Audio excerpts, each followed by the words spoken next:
दोस्तों नमस्कार, मैं उमेश गौतम समग्र प्रदेश समाचार से आप सबको समग्र प्रदेश परिवार की तरफ से दीपावली की अनंत अनंत कोटि शुभकामनाएं। आप धन धान्य से पूर्ण रहें। सभी हमारे दर्शक, भगवान सबकी संपूर्ण मनोकामनाएं पूर्ण करे। आज बात करते हैं दीपावली की, दीपावली के त्यौहार की और उसके फायदे नुकसान की। वजह यह है कि बहुत सारे लोग सोशल मीडिया और प्रिंट मीडिया में ज्ञानवर्धक लोग पैदा हो गए हैं जो दीपावली से पटाखे के प्रदूषण की बात कर कर आंदोलन तक की बात करते हैं।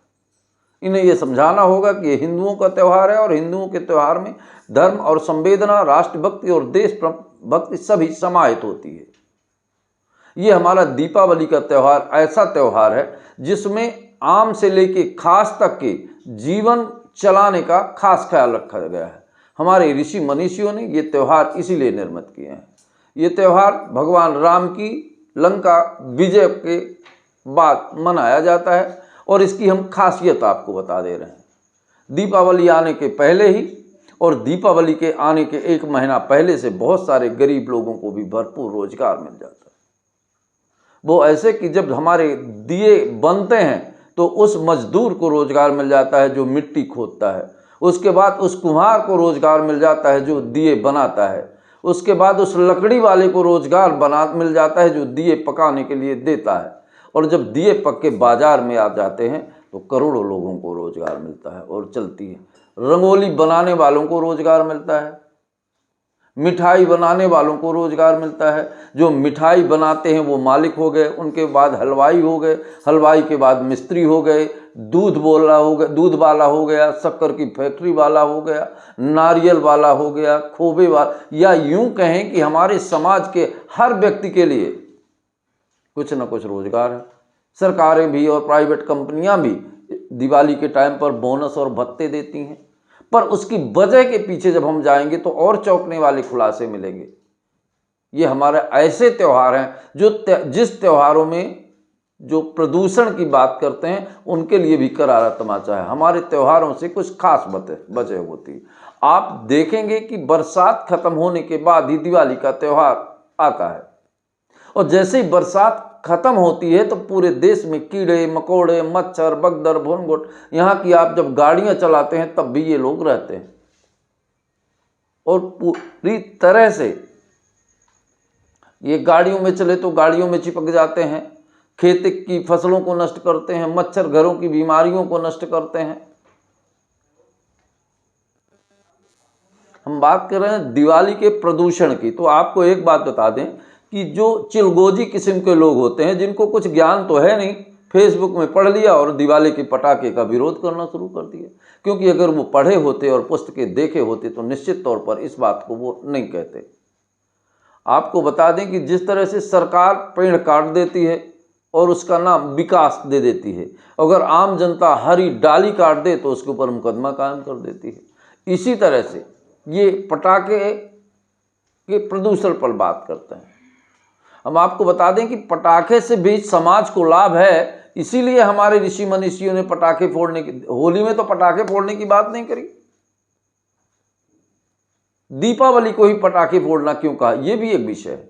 ये विषय इसलिए जरूरी है बताना ताकि उन चिलगोजी लोग समझ लें जो पटाखे से प्रदूषण की बात करते हैं। पर एक बात जरूर है कि ये अतिशयोक्ति नहीं होनी चाहिए। अति सर्वत्र वर्जित, किसी चीज की अति निश्चित ही नुकसान का कारण होती है। आपको बता दें कि पटाखे और छुरछुरी चलाने से जब आप चलाते हैं तो छोटे मोटे कीड़े जो हवा में प्रकृति में रहते हैं वो खत्म हो जाते हैं और ये जो पटाखे की ध्वनि निकलती है इससे भी मच्छर लोग खत्म होते हैं। या यूं कहें कि पटाखे से नुकसान की बजाय फायदा भी है, पर पटाखों का क्या है, एक सीमित मात्रा में उपयोग होना चाहिए, इस बात को हम मानते हैं। पर पटाखे फोड़ना भी बहुत जरूरी है, इसीलिए हमारे धर्मशास्त्रों में इसको वर्णित किया गया है। इससे प्रदूषण खत्म होता है, जो निगेटिव एनर्जी है वो धमाकों से दूर भाग जाती है, मन में उत्साह प्रदान होता है और शरीर में जोश पैदा होता है। इस तरह से दिवाली के जितने भी कार्यक्रम हैं और घी के दीपक जलाए जाते हैं। और घी के दीपक जलाने के लिए तो साइंटिस्ट भी मान चुके हैं कि वातावरण प्रदूषण खत्म होता है। घी का दीपक से जो लौ निकलती है वो देश में और आसमान के प्रदूषण को नियंत्रित करता है, ऑक्सीजन का निर्माण करता है।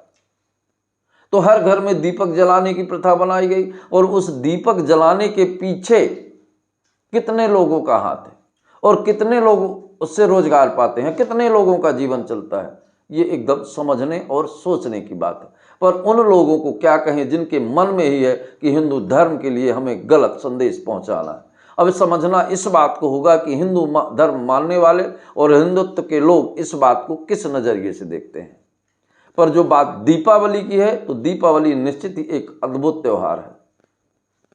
और इस त्यौहार को देखिए, एक बात और, सारे घरों को साफ किया जाता है। बरसात में हमारे घरों में कीड़े मकोड़े घुस जाते हैं, सांप बिच्छू घुस जाते हैं। अब हमको घर के अंदर काम करना है तो हमारे समाज ने एक योजना बनाई कि दीपावली के टाइम पूरे घर एक कचरा साफ किया जाता है, घरों को सजाया जाता है और यहाँ तक कि कबाड़ निकाल के बेच दिया जाता, मतलब घर को एक नए तरीके से निर्माण करने की प्रथा की दीपावली है। तभी तो दीपावली इतनी पावरफुल है। मनुष्य के स्वभाव और चरित्र से लेके, घर से लेके खेत तक सारी चीजें स्वच्छ करती है। अब आप सोचिए कि दीपावली के टाइम पर ही फसल बोने का टाइम होता है तो किसानों का उत्सव होता है कि फसल बो गई है, पर फसल आएगी होली पे, तो दीपावली पे बोनी शुरू होती है, होली पे कटना शुरू होता है। तो ये आप दीपावली को जिस रूप में देखना चाहें तो आपको ओज और तेज और सुख ही दिखे देगा। इसीलिए दीपावली को लक्ष्मी का त्यौहार कहा जाता है कि इस खेतों की बोनी होती है कि कर्मचारियों को बोनस मिलता है। मतलब कुल मिलाकर दीपावली एक ऐसा त्यौहार है कि सारी सुख सुविधाएं धन धान्य से परिपूर्ण होता है। इसीलिए दीपावली को लक्ष्मी का त्यौहार भी कहा जाता है। दोस्तों नमस्कार।